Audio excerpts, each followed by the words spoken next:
If it's a local issue, you'll hear about it in Focus on the Downs with Graham Healy on 864 4GR. The information supplied on this program does not consider your personal circumstances and is general advice only. You should not act on any recommendation without considering your personal needs, circumstances and objectives. Retire Invest recommends you obtain professional financial advice specific to your circumstances. Jeff English is an authorised representative of RI Advice Group Proprietary Limited. 23 to 1, and Jeff is in the studio today. And Jeff, before we do talk a little more about some of the things that Steve mentioned about driving the markets, yesterday there was a fair bit of publicity about the federal government and what they plan to do as far as people in the financial advice industry is concerned and the people who work in the industry. So they're really tightening up on who can be in the industry and what qualifications people need to have. Hi, Graham. Yeah, that's right. This is actually part of the future of financial advice reforms that are a few years old, but there's been a lead-in time. This part of the reforms, definitely not new, but there's a bit of a focus on it now because we're starting to get towards the timeframes to make the industry seem more professional. So qualifications, entry level, in a couple of years will be degree qualification. So at the moment there's quite a high bar. The bar is getting higher. And it's all about having a true profession around financial advice. This obviously is as a result of some dodgy operations in the past that have done the wrong thing by people. So now and in the future, people who give financial advice will have to have at least a degree to their name. Absolutely. Yes. And really, when you think about it, there's a lot of things that call it gone wrong, I suppose, over the years where you'd stem from the global financial crisis. We had the crisis for people that were investing through Storm financial advisors and other corporate failures. So when you look at professional advice, you should be checking what qualifications your advisors have, the dealer group or license that they're operating under. All of that stuff should be done before you go and seek financial advice. Okay, all for the good of the industry. I think so. Yep. Righto, let's just enhance what Steve had to say before about what the markets are doing at the moment. Now, there's two places I want to talk about. One is the United States, and the other one is Great Britain and Europe. Firstly, the United States. The Trump-Clinton presidential race surely must be having some sort of an effect on the markets in the United States. Worldwide. Because nobody really knows what the outcome of the presidential election is going to be, even though the polls are suggesting it's going to be Hillary Clinton. Yes. And the Democrats could be back in again. Yes. But I saw a report the other day that would suggest that, well, okay, the Democrats might have control of the Senate, but they may not have control of Congress.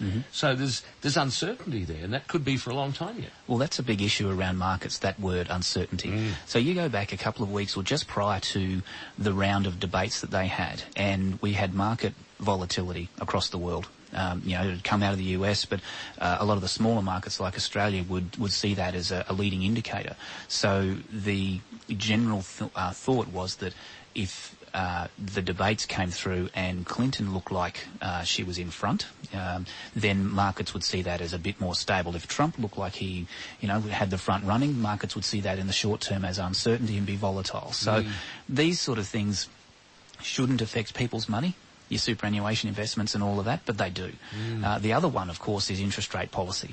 You've got Janet Yellen, the Fed president, indicating certain things. So every time one of the Federal Reserve members says something or there's a bit of dissent about whether rates go up, down, sideways over there, the markets react. And we've been seeing that quite a lot lately. It seems just about every second week we're seeing, US interest rates is an indicator now. So it's definitely an issue. The odds of a rate rise over there in December have dropped a bit lately to about 60% chance. So I think they're waiting for better inflation numbers, but they are seeing good employment over there. So, the reason rates are down there, are down for so long, is that there's been quite a significant stimulus put into the economy over there. That is working, but it's working off a very low base. So, it's just one of those things that drives markets. All right, let's go over to Europe and Great Britain. And, of course, following Brexit, it seems to me that European countries are now saying to Great Britain, for God's sake, get out. And get out now, because you're stuffing everything up. That's true. So again, uncertainty. So the vote happened, markets crashed, they turned around and went, it's 2 years and we're not even sure what this is going to look like. Markets came back and continued beyond where they were prior. So we've actually seen really strong markets since that slowdown in March, April. What happened last week is that the British pound dropped about 6%. That was on the 6th of October. It was what they call a shock drop. And it basically refocused the market's attention away from bank issues in Europe back to Brexit.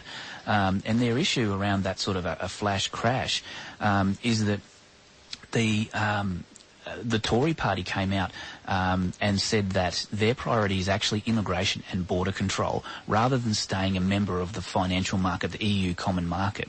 So the European leaders basically are saying, well, that's a bit disappointing to us. Why don't you bugger off? You know, so actually formally apply to leave the EU and stop mucking around. So don't take the 2 years, get your house in order, and let us know how we make decisions as well. So that actually pushed the pound down quite significantly, which actually probably helps to push their economic growth up as well. So exporting and those sort of things are better. Then on top of all of that, you've got a slowdown in the Chinese economy. That's right. So we're seeing their export numbers came out last week. In US dollar terms, their exports have dropped by 10% and they're importing about 2% less. So the market doesn't like that. It's the world's second largest economy and it may be significantly slowing. Still growing, but not at the same rate. And at the same time, all of this could have an effect on our markets here in Australia? Absolutely. Yeah. So it all touches us, and you've got commodity prices on top of that, which are always up and down. So there's quite a lot of factors driving markets. Sure is. Thanks for that advice. Do appreciate it, Jeff English and Steve Lowe from Retire Invest. It's now 17 to